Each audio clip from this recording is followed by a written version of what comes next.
CMR shopping mall Dasara ధమాకా offers అద్భుతమైన offers తో పాటు అబ్బురుపరిచే స్పాట్ గిఫ్ట్స్.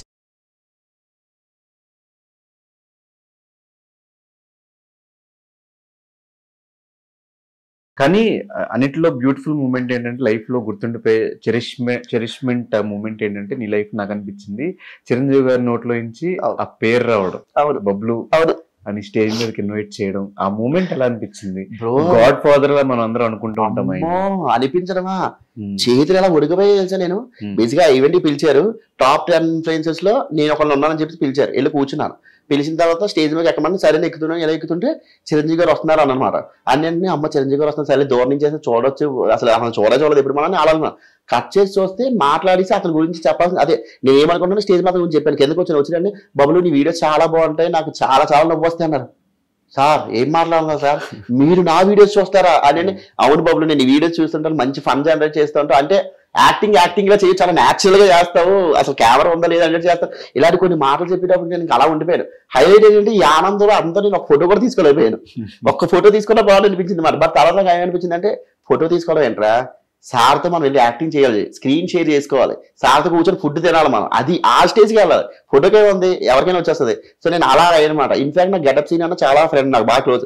గెటప్ సీన్ అన్న కూడా చెప్పారు, అరే మీ వీడియోస్ చూస్తుంటారా సార్, చాలా ఇష్టం యూట్యూబ్ వీడియోస్ అన్ని చూస్తుంటారని చెప్పి గెటప్ సీన్ అన్న చెప్పిందా నాకు అర్థమైంది. అమ్మ బాబాయ్ చూస్తున్నారు, చెప్తున్నాను కదా టైం వస్తే ఎవరు ఆపలేరు, ఆ టైం కోసం వెయిట్ చేయాలి. అప్పటి వరకు ఎఫర్ట్స్ ఏదో పెడుతూ ఉండాలి మనం, ఆ ఖాళీగా ఉండకుండా. అంతే.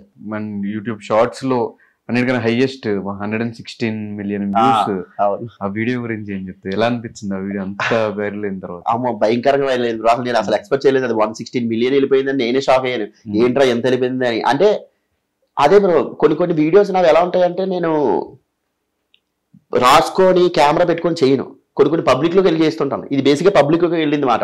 ఆ నూడిల్స్ తినే వీడియో ఏదైతే ఉందో వారు వీడియో ఆన్ అన్నాను. సరే ఆన్ చేశాడు. ఆన్ చేసిన తర్వాత ఆవిడ వచ్చింది, నూడిల్స్ అయి పెడుతుంది మరి ఎలా పెడుతూ అంటే. సో అక్కడి నుంచి నార్మల్ చేశాను. కట్ చేసి చూస్తే అది 116 మిలియన్ వెళ్ళిపోయింది అది అలాగైనా. సో కొన్ని వీడియోస్ ఏంటి అంటే షూట్ కోసం అనుకుంటాను, నేను న్యాచురల్ గానే బయట చేసేస్తుంటాను. చెప్తున్నాను కదా బ్రో, నేను వీడియోస్ లో ఎలా ఉంటానో బయట కూడా అలా ఉంటాను, అంతే, అంత మించి ఇంకేం లేదు. అది. సో నీ వీడియోస్ నీకు బాగా నచ్చిన వీడియో ఏంటి? Lord of fun bro. Lord of fun ఒక సిరీస్ ఉంది, ఆ సిరీస్ నాకు చాలా చాలా ఇష్టం. డైరెక్టర్ ఏమో అరుణ్ పవర్ డైరెక్ట్ చేశారు అతను. చూసారు, నాకు చాలా అంటే మీరు నమ్మితే నమ్మరు, విత్ ఇన్ 12 days లో మొత్తం 10 episodes షూట్ చేశాను తెలుసా. మార్నింగ్ 7 o'clock షూట్ స్టార్ట్ చేస్తే నైట్ 11, 12 షూట్ అయ్యేటప్పటికి. బద్దకం కదా అందులో, బద్దకం ఫుల్ బద్దకస్తున్నమాట. ఫుల్ నేను పెట్టాల్సిన 100 కాదు 1000 efforts నేను అందులో పెట్టాను తెలుసా. అది చాలా తక్కువ బడ్జెట్ లో చాలా ఫాస్ట్. డిస్క్రిమినేషన్ ఒకటి, నేను ఆ వీడియో కోసం లిటరల్లీ 8 to 10 kgs పెరిగాను తెలుసా. నేను బేసిక్ గా లావే, కానీ దానికి ఏంటి బద్దకం కంటే ఇంకొంచెం లావుగా, అంటే నేను కదలేకపోతున్నా, నన్ను లావుగా ఉంటే బాగుంటుంది. నేను 8 to 10 kgs పెరిగాను. దాని నుంచి మళ్ళీ సన్నవాళ్ళని చాలా టైం పట్టింది నాకు అప్పట్లో. ఇప్పుడంటే కొన్ని ఇంకా పర్సనల్ థింగ్స్ వల్ల ఆటోమేటిక్గా సన్నం అయిపోయాను నేను. అంటే అప్పటి మీద ఇప్పుడు కొంచెం సన్నం అయ్యాను, కానీ అమ్మో సన్నవడం కూడా చాలా కష్టమరు బాబు. ఈ జిమ్ ఇవంతా రెగ్యులర్ కనిపిస్తున్నాయి మధ్యకాలంలో. జిమ్ నేను బేసిక్ గా చేయడానికి లేకపోతే జిమ్ కి వెళ్తున్నా? లేదు, జిమ్ కి వెళ్ళను. బేసిక్ బ్యాడ్మింటన్ ఆడతాను. బ్యాడ్మింటన్ నాన్ స్టాప్ గా ఆడతాను. నాకు బేసిక్ గా ఈ ఒళ్ళు అనేది ఎలా వచ్చేది అనుకుంటున్నారు, నాకు థైరాయిడ్ ఉంది బేసిక్ గా. ఆ థైరాయిడ్ వల్ల వచ్చింది ఒళ్ళు నాకు ఇది. అంతేగాని నేను తినే ఫుడ్ కూడా చాలా తక్కువ తిన్నా, ఎక్కువ తినలేదు కూడా నేను. కానీ ఒకప్పటితో కంపేర్ చేస్తే ఇప్పుడు కొంచెం తగ్గినట్టున్నావు కదా. 10 to 12 kgs తగ్గి లిటరల్లీ మీరు నమ్ముతున్నాము కదా. మొత్తం తగ్గిపోయాను, మొత్తం ఇలా లాగేసి మరి. దేని వల్ల? బ్యాడ్మింటన్ వల్ల లేకపోతే ఈ టెన్షన్స్, ప్రెషర్? ఏదైనా కానీ తగ్గమైతే మంచిది అయింది కదా లైఫ్ లోని. సో తగ్గాను, లైఫ్ మీద కొంచెం సీరియస్నెస్ వచ్చింది, ఇంకా ఎఫర్ట్స్ మంచిగా పెడుతున్నాను అంతే. ఏం బ్రో అల్టిమేట్ గోల్స్ ఏంటి లైఫ్ లో? నవ్వుతూ ఉండాలి, నవ్విస్తూ ఉండాలి, హ్యాపీగా ఉండాలి. ప్లాట్ఫామ్ అన్నది నేను అంత కాన్సన్ట్రేట్ చేయను. చెప్తాను కదా, యూట్యూబ్ అవని, వెబ్ సిరీస్లో అవని, ఇన్స్టాగ్రామ్ అవని, 70mm స్క్రీన్ అవని, ఫైనల్గా నేను జనాలు నవ్విస్తున్నానా అన్నిటికన్నా ఫైనల్ గోల్ 70mm స్క్రీనే. అది ఎవరికైనా సరే, నాకు అదే. కానీ అది మనం అనుకుంటే అవ్వదు, అది రాసిపెట్టి ఉంటే అవుతుంది. ఎందుకంటే మనం ఎఫర్ట్స్ పెట్టలేదు అనుకుంటే పర్లేదు. ఏ ఆఫీస్కి వెళ్ళినా కూడా నన్ను గుర్తుపడతారు, ఏ బబ్జీకి బబుల్ మై బాగా చేస్తారు, కామెడీ బాగా చేస్తారని గుర్తుపడతారు. కానీ మనకు అనుకునే క్యారెక్టర్ రాయడం అనేది అది మన అదృష్టం అయ్యి ఉంటారు. ఒక విధంగా నేను జిలేబీ అనేది నేను అలాగే అదృష్టంగా ఫీల్ అయ్యాను. సార్ నా వీడియోస్ చూశారు, ఇది బాగా చేస్తున్నానని చెప్పి తక్కువ పిలిచారు, ఓకే చేశారు అంతే. సినిమా నాకు వర్కౌట్ అవ్వలేదు. సినిమా మంచి హిట్ అయింది, ఓటీటీకి వచ్చిన తర్వాత ఇంకా బాగా హిట్ అయింది, మంచి జిలేబీ అంటే చాలా మంచి రెస్పాన్స్ వచ్చింది. కానీ నాకు వర్కౌట్ అవ్వలేదు. వర్కౌట్ అవ్వడం అంటే ఏం తెలుసా బ్రో, ఒక సినిమా ద్వారా ఇంకో 2-3 సినిమాలు రావడం అంటే అది మనకు వర్కౌట్ అయినట్టు. లేదు అంటే జనాల నుంచి ఒక మంచి రెస్పాన్స్ రావడం.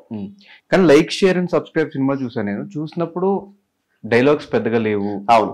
ఎక్కడన్నా కనిపిస్తే ఒక ఆర్టిస్ట్ లా ఒక పక్కన కనిపిస్తున్నావు తప్ప నీ మీద పర్టికులర్ ఒక సీక్వెన్స్ కానీ ఏం లేదు. అవును.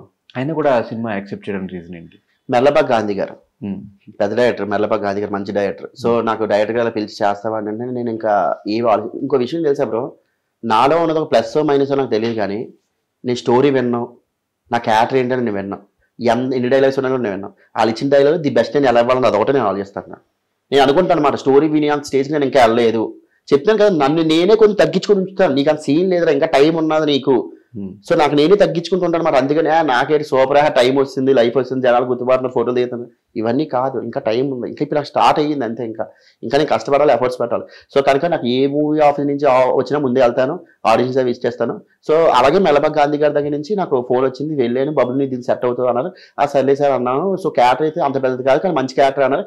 సార్ క్యారెక్టర్ ఏమన్నా సార్ మీ సినిమాలో చేస్తున్నాను, చాలండి ఈ సినిమా కాదు నెక్స్ట్ సినిమా ఇంకా చేద్దాం, ఇంకా ఇప్పటికే స్టార్ట్ అయింది. ఇంకా అలా మాట్లాడి ఇంకా ఆ రోల్ అలా చేశాను, లైక్ చేశాను. సో సినిమాలు ఇప్పుడైనా ఈ ఇయర్ లోనైనా స్టార్ట్ అయినాయి గట్టిగా? ఈ ఇయర్ లో స్టార్ట్ అయింది. లాస్ట్ ఇయర్ నుంచి కూడా చేస్తున్నాను. అది చెప్తాను, నేను చేయడం చేస్తున్నా, కాకపోతే జనాలకి రీచ్ అవ్వట్లేదు అవి. అంటే ఇలా వచ్చి అలా పోతున్నాయి, దానివల్ల తెలియట్లేదు. సో మళ్ళీ బ్యాక్ టు ఈ వెబ్ సిరీస్ ఏమైనా చేసే ఉద్దేశాలు ఉన్నాయా? ఆ రకంగా ఏమైనా చేస్తున్నావా? OTT subjects something? ఓటీటీకి 2 వెబ్ సిరీస్ చేస్తున్నాను బ్రో.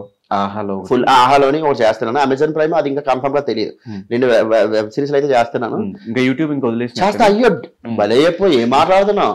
నెక్స్ట్ స్టెప్ కి అంతెల్లా కూడా యూట్యూబ్ వీడియోస్ అనేది నేను చేస్తా. చెప్తాను కదా, జనాల్లో యూట్యూబ్ ప్రకారం ఇష్ట ప్రకారం నేను ఉంటా. డెఫినెట్ గా కొంత టైం తీసుకుంటున్నా, ఎందుకంటే ఎంత నేను చేసినా కూడా అది ది బెస్ట్ కాదు నాకే తెలుస్తుంది. జనాలు మ్యాక్సిమం నేను నచ్చేస్తుంటాయి, కానీ నాకు అనిపిస్తుంటది ది బెస్ట్ వెళ్ళిన వీడియో కూడా ఇది ఇంకా బెస్ట్ చేస్తుంటే బాగుంది కదా అని ఫీలింగ్ నాకు ఉంటుంది. సో అది బెస్ట్ నేను ఇవ్వాలి అనుకుంటే ముందు నేను సెట్ అవ్వాలి, నా మైండ్ సెట్ అవ్వాలి. సో నా పర్సనల్ లైఫ్ అంతా కొంచెం అంతా ఓకే బాగుంది సెట్ అయిన తర్వాత అప్పుడు నేను డెఫినెట్లీ మళ్ళీ యూట్యూబ్ లోకి వెళ్ళిపోతాను. సో ఫ్యూచర్ ప్రాజెక్ట్స్ అయితే 2 ఉన్నాయి. అది కాకుండా మూవీస్ కూడా ఉన్నాయి. మూవీస్ మనాలి ఒక మూవీ చేస్తున్నాను. నెక్స్ట్ ఖైరత్ అని చెప్పేసి ఒక మూవీ చేస్తున్నాను.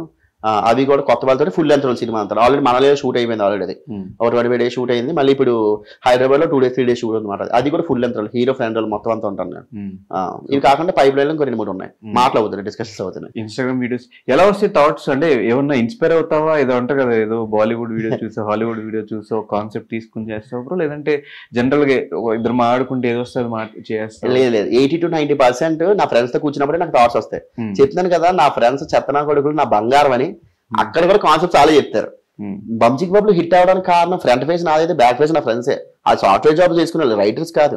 కానీ వాళ్ళకి ఏం చెప్పారు తెలుసా, నువ్వు కొన్న నీ అటైర్ కి లవ్ స్టోరీలు అందగా నీ బొక్కలని తీయకుండా మంచిగా నీ లైఫ్ లో నువ్వేం ఫేస్ చేసావు అవే తీయం అన్న తర్వాత before BTech, after BTech, work from home, night shift కష్టాలు, ఇవన్నీ నా ఫ్రెండ్స్ ఫేస్ అవుతారు.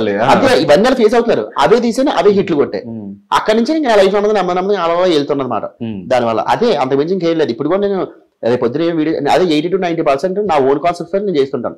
మిగతా 10% ఇన్ఫ్లుయెన్స్ అవుతుంటాను. హిందీ ఏమేమి చూసారు, ఇది బాగుంది కానీ ఇది మన స్టైల్లో మనం చేద్దాం, బాగుంటది ఇది అని చెప్పి నీటికి ఇన్ఫ్లుయెన్స్ అయ్యి ఆ విధంగా చేస్తాను అనమాట. అది సూపర్. సో ఇట్లాగే మమ్మల్ని అందరినీ ఎప్పుడు నవ్విస్తూ నువ్వు ఎన్ని బాధలైనా పడు, ఎలాగ పడతాను డెఫినెట్ గా బ్రో. ఆర్టిస్ట్ అన్నాక మనకి ఎన్ని పర్సనల్ లైఫ్, ఎన్ని బాధలు, ఎన్ని దరిద్రాలు, ఎన్ని వర్స్ట్ థింగ్స్ ఉన్నా కూడా అవన్నీ మన బ్యాక్ హ్యాండ్. ఫ్రంట్ హ్యాండ్ వాళ్ళకి ఇవ్వాల్సింది ఎంటర్టైన్మెంట్, నవ్వడం, నవ్వించడం. అది ఎప్పుడు మనం గుర్తుపెట్టుకోవాలి. నేనైతే ఇప్పుడు అది నమ్ముకుంటాను. నేను అందుకే ఏ రోజు కూడా నా బాధను తీసుకొచ్చి నేను కెమెరా ముందు తీసుకొచ్చి నేను ఎంత బాధపడుతుంది ఇప్పుడు చెప్పాను. ఇన్ఫాక్ట్ నేను ఇప్పుడు కూడా నా పర్సనల్ లైఫ్ చెప్పను అంటాను. బట్ అడిగి అది కూడా మా మమ్మీ విషయం కొంతమందికి వాళ్ళు తెలిసి కనుక అందుకే మమ్మీ విషయం నేను రివీల్ చేశాను. బేసిక్ ఇది నేను ఫేస్ అవుతున్నాను. లేదంటే నా పర్సనల్ చెప్తాను కదా, మన వెనకాల బొక్కలు ఇప్పుడు మనం చెప్పుకోవాలి, మన మంచిగా మనం చెప్పుకోవాలి. బట్ డెఫినెట్ గా బ్రో ఇంకోసారి అట్లా బాధపడినప్పుడు మేమందరం ఉన్నాం, అలాంటి నీ ఆడియన్స్ చాలా మంది ఉన్నారు, నీకు ఎప్పుడు సపోర్ట్ గా, అది కూడా ఒకసారి మైండ్ లో పెట్టుకుని ఇంకా కొత్తగా నువ్వు ఎట్లా ఆల్రెడీ రికార్డ్ చేస్తున్నావు కాబట్టి ఇంకా కొత్తగా ఏమైనా చేయాలన్నా కూడా ఎంకరేజ్ చేయడానికి మా వాళ్ళందరూ రెడీగా ఉన్నారు. నెక్స్ట్ ఆహా సబ్జెక్ట్ కానీ, తర్వాత ప్రైమ్ సబ్జెక్ట్ కానీ, తర్వాత నువ్వు సినిమాలో కనిపించినా కూడా మేమందరం రెడీగా ఉన్నాం. ఇలాగే ఎంటర్టైన్మెంట్ ఇస్తూనే ఉంటావు అని చెప్పి లైఫ్ లాంగ్ ఇలాగే నువ్వు ఇట్లాగే నవ్వుతూ ఉండాలి, మమ్మల్ని ఇలాగ నవ్విస్తూ ఉండాలి, ఆ డిప్రెషన్ స్టేట్ లో నుంచి బయటకు వచ్చేయాలని మనస్ఫూర్తిగా కోరుకుంటూ all the very best bro. And thank you so much మాకు. సో ఫైనల్ గా మీ సబ్స్క్రైబర్స్ అండ్ మీ ఫాలోవర్స్ గురించి ఏం చెప్తావు, వాళ్ళకి ఏం చెప్తావు? ఫైనల్ గా నేను చెప్పొచ్చేది ఒకటేనండి, నేను ఎప్పుడు నవ్వుతూ ఉంటాను, మిమ్మల్ని నవ్విస్తూ ఉంటాను. ఇదంతా కట్ చేసి చూస్తే నేను మీకు చెప్పేది ప్రెసెంట్ ఉన్న జనరేషన్ మళ్ళీ చెప్తున్నాను. ప్రెసెంట్ ఉన్న జనరేషన్లో డబ్బు అనేది చాలా చాలా ఇంపార్టెంట్. ఎమోషన్స్ అయినా, ఫీలింగ్స్ అయినా, ప్రేమలు, అభిమానాలు అన్నీ కూడా వాటి చుట్టే తిరుగుతున్నాయి. డబ్బుతో పాటు ఎమోషన్స్ కూడా మీరు వాల్యూ ఇస్తారనుకుంటే తల్లిదండ్రులకు ఇచ్చుకోండి. తల్లిదండ్రులకే ఎందుకు ఇచ్చుకుంటున్నా అంటున్నారంటే మీరు వరస్ట్ పొజిషన్లో ఉన్నా మంచి పొజిషన్లో ఇచ్చినా మీరు యాక్సెప్ట్ చేసేది వాళ్ళు మాత్రమే మిమ్మల్ని, ఇంకెవరు యాక్సెప్ట్ చేయరు. ఇంకా మిగతాదంతా కూడా డబ్బు చుట్టే తిరుగుతుంటారు. ట్రస్ట్ మీ, తల్లిదండ్రులు మాత్రం ఎప్పుడూ వదులుకోవద్దు, వాళ్ళకి ఇవ్వాల్సిన వాల్యూ ఇవ్వండి. Thank you bro. Thank you Ganesh. And for more videos, please subscribe to iDream. Please subscribe to iDream. Please subscribe iDream. And please subscribe to iDream. For more videos, subscribe to iDream. please like, share and subscribe to the channel. Congratulations, iDream. Subscribe to iDream. Subscribe to iDream. So subscribe to iDream Media. iDream ki iDream team andarki huge congratulations. Please subscribe iDream Media. Please subscribe to iDream. Subscribe iDream. Please subscribe to iDream. iDream అంటే నా కళల channel subscribe చేసుకున్న నోరు తిరుగుతలేదు, మీరైతే గంట గుర్తు కొట్టండి. For more such videos, please subscribe to iDream. Subscribe to iDream. Please subscribe to iDream. Please subscribe iDream Media. Please do subscribe to iDream. Please subscribe to iDream Media. For best entertainment and information, please subscribe iDream. And don't forget to subscribe to iDream.